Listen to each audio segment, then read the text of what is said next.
녹화돼서 21년도에 한 부분이 있어요. 네. 그 내용은 어떤 건지 전혀 없어요. 예, 예. 도대체 JTBC는 뭘 갖고 그러니까. 그러니까. 네, 없어요. 이거 지난번에 설명하실 때 네. 이제 그 풍기풍날에서 실제로는 위장, 뿐이 아니라 위장 뭐, 예. 청룡부대가 아니라 청룡부대는 일단 용마크고 그런데 이런 내용이 반영이 되고, 예. 전혀 반영이 안 되고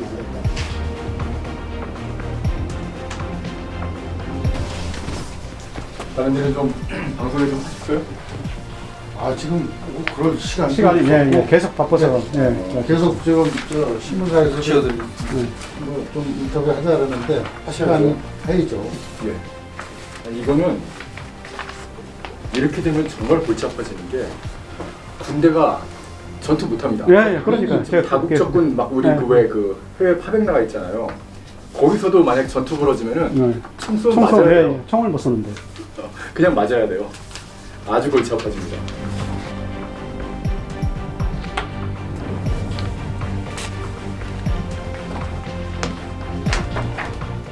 제 신호에 바로 시작하겠습니다. 예. 3, 2, 1. 시청자 여러분 안녕하십니까. 피네드마이크 최대현입니다. 지난 2월 8일이었죠. 우리 법원에서 이 응우엔 티탄이라고 하는 베트남 여성에게 우리 한국 정부가 배상을 하라고 판결했습니다. 어떤 내용이냐면 이 응우엔 티탄이란 분은 이 풍리풍낫이라고 하는 이 베트남, 그러니까 월남전 당시에 그 마을에서 살았던 그런 분인데 그 당시에는 이제 어린 소녀였습니다. 그때 한국군이 풍리풍낫 마을에서 학살극을 자행을 했고 마을 사람들 그리고 자기 가족들 다 죽였다. 여기에 대해서 한국 정부가 책임을 져야 된다면서 소송을 제기했는데 이 소송에 대해서 한국 재판부가 처음으로 2월 8일에 한국 정부의 배상의 책임이 있다라고 인정을 한 겁니다. 이렇게 되면 한국 군이 월남전 때 베트남에서 어떻게 보면은 공인되지 않은 학살을 자행했다는 걸 인정하는 셈이 되는데요. 당장 월남 참전자회에서 강하게 지금 반발을 하고 있습니다. 월남 참전자회 회장을 맡고 계신 이화종 회장을 저희 스튜디오에 모셔서 자세한 말씀 들어보도록 하겠습니다. 회장님 어서 오십시오. 네, 안녕하세요. 작년 9월에 오셨었는데 예. 그때 오셔서는 이 풍리풍남 마을에는 전혀 민간인 학살이 일어날 수 있는 그런 구조도 아니었다 그런 네, 얘기를 그렇습니다. 했고 네.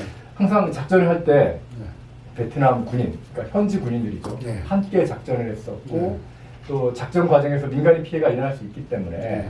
항상 소개 명령 등 모든 기본 절차를 다 준수하면서 작전을 하기 때문에 민간인 학살은 있을 수도 없다 그런 당연하죠. 얘기를 해주셨고요. 네. 오히려 최명신 장군의 어떤 명령에 따라서 뭐 소 한 마리, 닭 한 마리 해도 죽이면은 쌀을 갖다 이제 주면서 그런 그럼요. 보상을 해줬다 그런 얘기를 해주셨는데 네. 그런데 우리 법원이 네. 제가 오프닝하면서 얘기했지만 2월 8일에 풍리풍남 마을에서 이 한국인의 민간인 학살이 있었다. 배상하라. 이렇게 판결했습니다. 네. 그러면서 나온 얘기들 이렇게 좀 제가 몇 가지를 들어보니까 그 근거가 된 게 이 응우엔 티탄 씨가 소장에서 근거로 된 게요. 주월 미군이 그 당시에 보고서를 만들었는데 예. 그 보고서 안에 한국군이 민간인 학살에 가담을 했다라는 내용이 들어있다. 네. 이렇게 주장을 했습니다. 예. 이건 도대체 어떻게 된 건가요?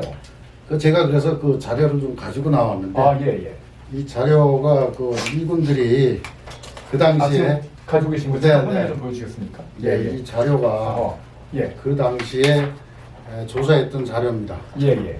독립폭력 사건 관련 미군 문서인데 네. 여기에도 찾아보면은 네. 한국군이 음. 개입을 해서 살해했다는 증거가 아무 말도 그런 말이 나온 적이 없어요. 미군 문서에 그런 말이 없다? 아니, 없습니다. 없고 어허. 그 추상적인 말만 가지고 이렇게들 떠드는데 추상적인 말 어떤 말이에요? 쉽게 얘기해서 자기네들이 그 민변이나 예. 그 웅엔티엔이라는 사람이 예. 그냥 자기네들이 당했으니까 한국군이다 이렇게 포말을 해서 그냥 하는 말이지 그쪽이 일방적인 주장. 일반적인 주장이지 실질적으로 이 자료에 보면은 네네. 여기에 그런 내용은 하나도 발견되지 못하고 있어요. 그래서 시간상 내가 이런 거는 일일이 다 말씀은 못 드리지만 네네. 우리가 이번 재판을 할 때 네. 이런 대응을 어. 전혀 정부에서 좀 한 게 부족하지 않았나 어허. 저는 이렇게 생각을 하고요. 예. 이 점에 대해서는 굉장히 저도 참 불쾌하게 생각하고 그 사건이 일어난 다음에 네네.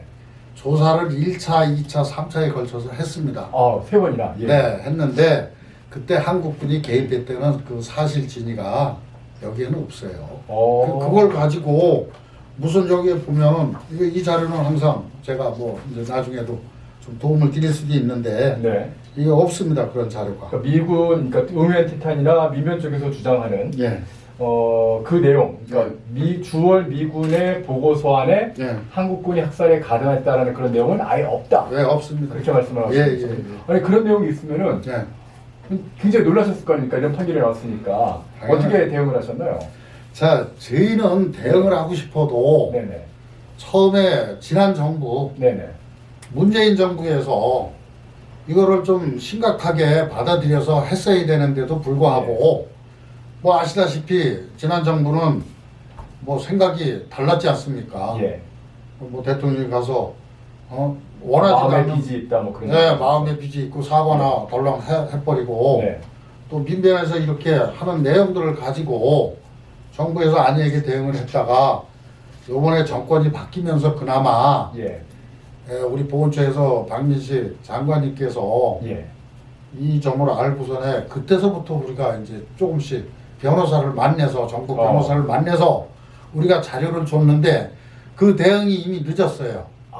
쉽게 얘기하자면 뭐 거진 재판이 다 만료된 다음에 우리가 이런 자료도 좀 줬고 지난 그 정부에서는 전혀 정부 대응이 미흡했기 때문에 이 재판이 이길래 이길 수가 없었다 저는 이렇게 사료가 됩니다. 그러니까 재판이라는 게 선고가 나오기 전까지 네. 계속해서 기일이 정해지지 않습니까? 예. 근데 그때 이미 모든 게 다 끝난 그렇죠. 거니까. 끝날 무렵이고 그렇군요. 우리 변호사 정부 변호사들이 우리 사무실에 와서 예. 우리 담당 국장하고 저하고 만나서 네. 이런 자료 그 추후의 자료들을 제출했는데 이미 그때는 좀 늦었어요. 결심만 남아있는 그런 네, 상황이었다. 그렇습니다. 그렇게 보고 그 다음에 제가 지난번에도 제가 그 자료를 가져와서 많이 설명해 주셨죠. 네, 이 지도에 대한 거를 간단하게 이게 설명을 풍립풍남 마을에 대한 지도. 네, 그렇습니다. 여기에도 보면은 우리가 발생이 하고 나서 1차에 예. 들어간 거 2차의 시간, 3차의 시간을 보면은 예. 폭립폭남 마을에서 집단 사살을 했다는 시간하고 차이가 많이 틀려요.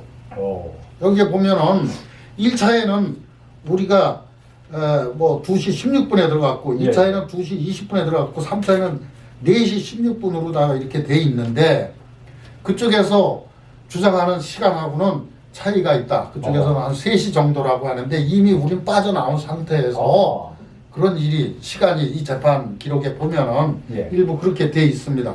그래서 지난번에 9월에 오셔서 저희하고 이제 대담을 하실 때 폭립폭낫에서 있었던 어떤 군사작전에 대한 상황 보고서를 보여주시면서 그때 베트공들이 한국군의 위장 그 군복을 입고 또 위장 부대 마크를 달고 활동한다라고 그렇게 얘기를 하셨거든요.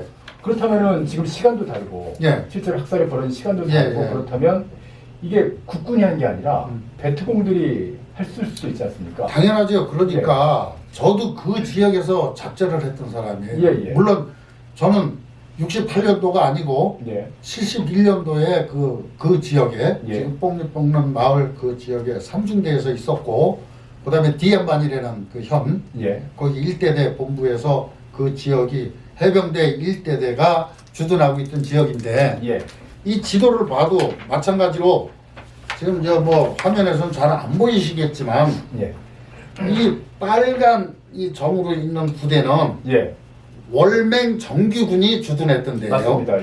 그 다음에 이쪽에 오른쪽에 이쪽에 이 부대들은 소위 말하는 베트공들 그러니까 지역 군인들 있지 않습니까?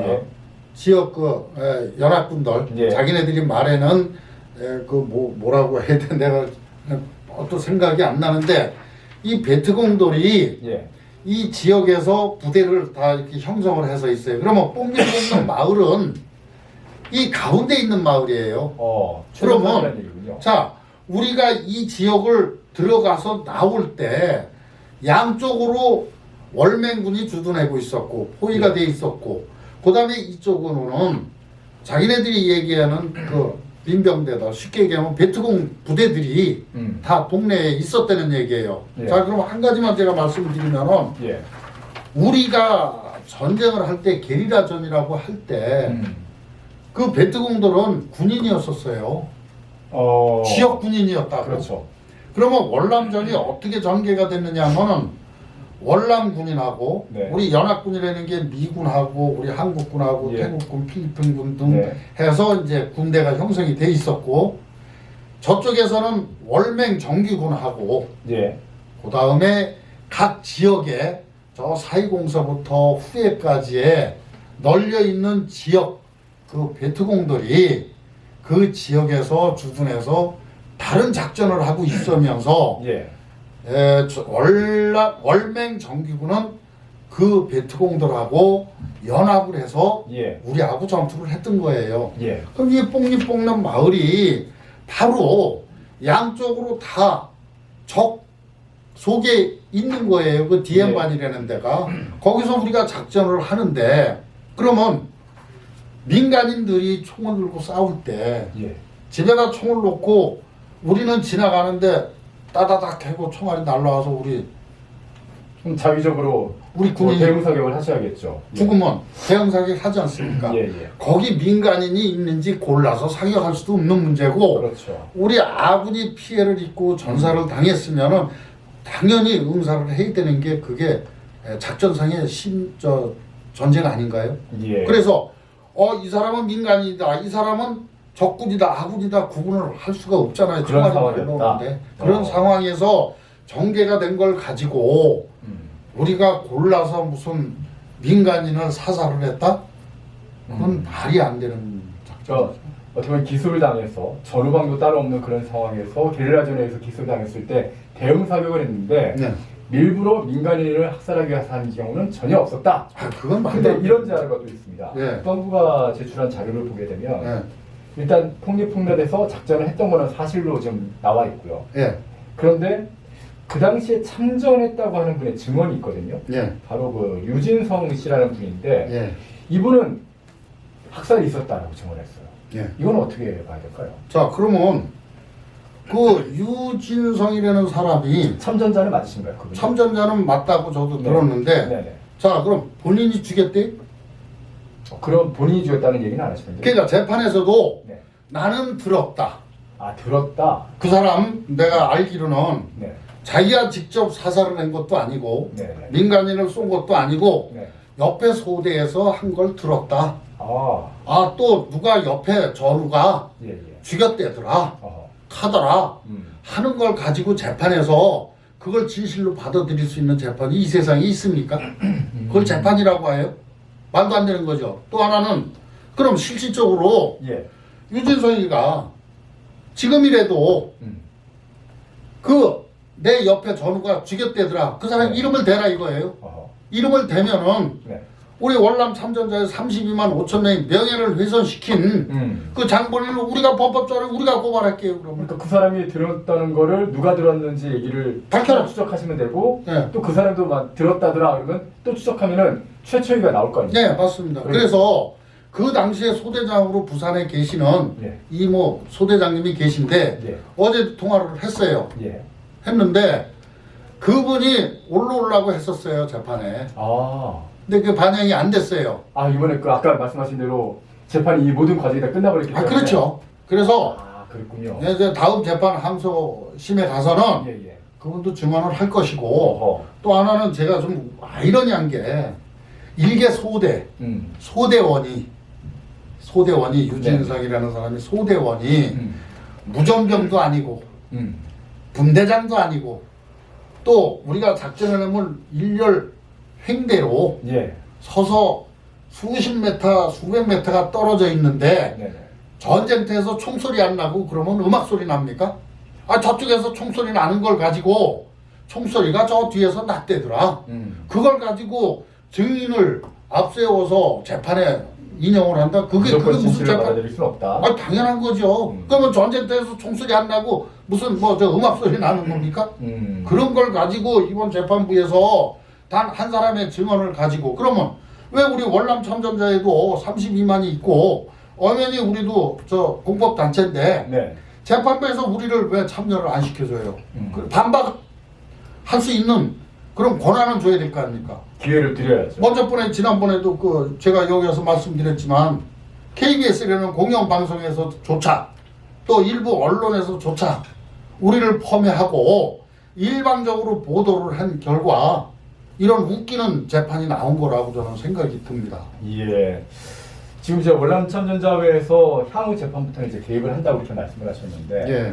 결국에 주장하시는 내용은 그런 거 아니겠습니까? 폭력분단 마을에서 우리 국군은 절대로 민간인 학살하지 않았다. 예. 그리고 이번 판결은 잘못됐다. 예. 그렇게 주장을 하시게 될 텐데요. 예. 어떤 뭐 근거 같은 거를 어떤 걸 제시하실 생각이신지요? 자, 지난번에도 제가 말씀드렸지만 예. 먼저 번에도 보면 제가 그 사진도 갖다 드렸지만 예. 예, 우리가 이제 제가 지난번 그 재판 과정에서 잘못된 점을 예. 몇 가지를 제가 말씀을 좀 반박을 드려야 될 것 같습니다. 네네. 우선 저는 법 공부는 안 했지만 예. 흔히 요즘 얘기하는 그 법학을 공부하신 변호사분들 얘기가 국제법이 엄연히 존재를 하고 네. 우리는 전 세계에서 지금 우크라이나 전쟁도 지금 하고 있지 않습니까? 또 내전도 하고 있고 전 세계에서 발생되는 전시사변이나 그 다음에 군사작전을 할 때는 국제법상만이 재판을 할 수 있다 이렇게 명시가 돼 있어요. 예. 그거 알고 국제사법재판소에서 재판하는 네, 그렇습니다. 예. 그거를 민간인이 네네. 정부를 상대로 소송을 하는데 그걸 판사가 판결을 한다? 이거 참 잘못돼도 한참 잘못된 거예요. 예. 또한 배상 청구 시효제도가 저는 있다고 보는데 네. 이 시효를 이번 재판에서는 말살을 시킨 것 같아요. 그렇죠. 좀 많이 오래되긴 했죠. 예, 자 그러면 옛날에 1차 세계대전, 2차 세계대전 때 나치 학살하고 한 것도 네. 시효가 100년, 200년 지나면 또 그게 재판에 활용이 됩니까? 그래서 요번에 그 재판도 다분하게 다른 사건하고 비교를 해보면은 엄연히 배상 청구 시효 제도를 인용을 해야 되는데 이번 재판부에서는 그걸 묵살을 시켜버렸어요. 저는 그렇게 알고 있습니다. 또한 이 재판이 그냥 민간인 3,100원을 하는 제도가 이게 문제가 아니라 네네. 우리 국가 신용도가 이건 떨어지는 거예요. 그렇죠. 네, 국가 신용도 떨어지고 그 나라의 군대가 학살자다. 이거는 당연하죠. 그러면 지금 우리 저 후배 군인들이 예. 유엔군으로 전 세계에 지금 파병돼서 나가 있는데 네. 누가 총 들고 싸우겠습니까? 그렇죠. 싸울 사람 한 사람도 없어요. 예. 예? 어서 이런 재판이 있어요. 또 하나는 지금 이 재판의 근본적인 원인은 국가가 적극적으로 대응할 필요가 있는데도 불구하고 예. 지난 정부에서는 대응을 전혀 안 하고 수수방관했다는 결론이 바로 이거예요. 또 하나는 국제법상에서 이 할 재판을 갖다가 대법원에서 배당을 할 때 이거는 우리가 법원에서 이거는 재판을 시키면 안 되는 걸로 저는 알고 있습니다. 네. 예? 그런데도 불구하고 이게 재판이 진행이 돼가지고 그것도 단독 판사가 그렇죠. 판사 한 명이 결정했죠. 판사 한 명이 자기가 판단을 해서 예. 자기가 이런 국제법상에 대한 것도 흐름도 잘 모르면서 이렇게 판결을 했다는 자체는 그럼 향후에 어떻게 대책을 할 거예요, 이거는. 이게 그래서 제가 한 가지 예를 들게요. 독일이 네. 폴란드하고 나치 사건 때문에 예. 옛날에 그 법원에 재판을 한 경우가 있어요. 예. 독일에서. 네. 그래서 이제 독일에서는 독일 법정에서는 잘못됐다고 인정이 됐지만 이거를 독일 정부는 국제사법재판부에다가 제소를 해서 네. 국가 간의 문제를 효력 인정 불가 무효 판결이 됐다고 판결 난 게 있습니다. 그러면 우리도 마찬가지예요. 국제법상에 이루어진 사건을 가지고 개인이 우리나라를 상대로 해서 이 재판을 한다?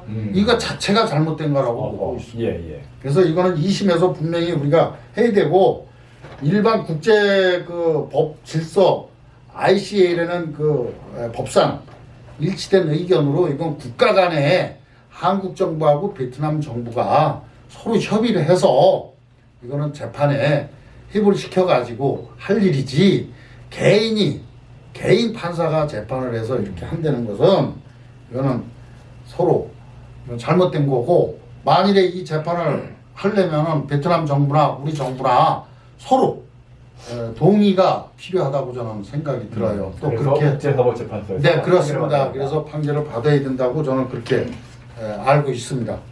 그러면 이제 참전자회로서는 어떻게 보면 이번 재판으로서 가장 큰 피해를 봤다고 할 수가 있겠는데, 네.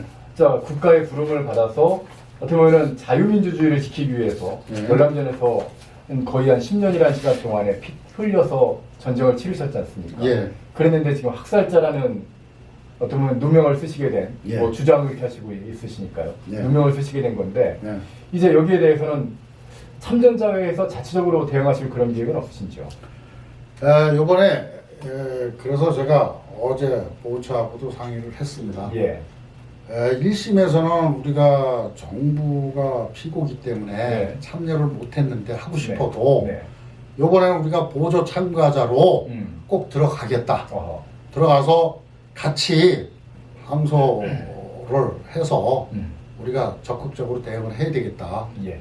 그렇게 말씀을 드렸고 만에 하나 또 정부에서 우리 보고 또 아니면 법원에서 우리 보고 보조 참가자로 허락을 안 할 경우에는 네. 우리는 단독적으로 이제 민변이나 네. 이 사건을 소를 제기했던 민변이나 네. 또 저쪽에 베트남의 민간인이나 네. 단독적으로 소를 우리도 제기를 해서 네. 이 법을 좀 다퉈야 되겠다 하는 게 제 생각이고 또 그렇게 해야만 될 것 같습니다. 예. 예. 저희가 이번에 2월 8일에 나온 이 법원의 판결이었습니다. 한국 정부가 베트남전 때 벌어진 어떤 마을에서 있었던 그 마을 주민들의 그 희생 사건에 대해서 한국 국군이 학살한 것이기 때문에 배상을 해야 된다고 판결한 그 2월 8일의 판결에 대해서 이 참전자회에서 강하게 반발하고 있기 때문에 그분들을 모셔다가 말씀을 들어봤는데요. 이제 정부에서도 어떻게 보면 이게 국제법적으로도 굉장히 복잡한 문제가 얽혀 있는 것이니까 또 그리고 참전자회는 명예를 훼손당하면서 가장 큰 어떤 손해를 보는 그런 입장에 계시니까 2심부터는 이 참전자회와 함께 한번 좀 법적으로 이게 어떤 문제가 있는 것인지 그리고 가장 중요한 건 바로 진실 아니겠습니까? 어떤 한 사람의 증언만을 가지고 재판을 진행하는 것이 아니라 모든 정황을 완벽하게 판단을 해서 재판을 좀 진행해야 될 것 같다. 그런 생각이 좀 듭니다. 저희 펜앤드마이크에서도 이 관련 내용에 대해서 계속 관심을 가지면서요. 추가되는 어떤 재판 과정이나 이런 내용에 대해서 여러분께 전해드리도록 하겠습니다. 예, 오늘 회장님 나오셔서 감사합니다. 네, 고맙고요. 이렇게 좋은 시간 이렇게 할애해 주셔서 감사드립니다. 예. 앞으로 더 열심히 우리 재판부를 상대로 해서 네. 소송을 하고 피해자는 우리입니다. 예. 앞으로 30명 5천명의 명예를 걸고 예. 죽기 살기로 민변하고 싸우겠습니다. 예. 감사합니다. 예. 수고하셨습니다.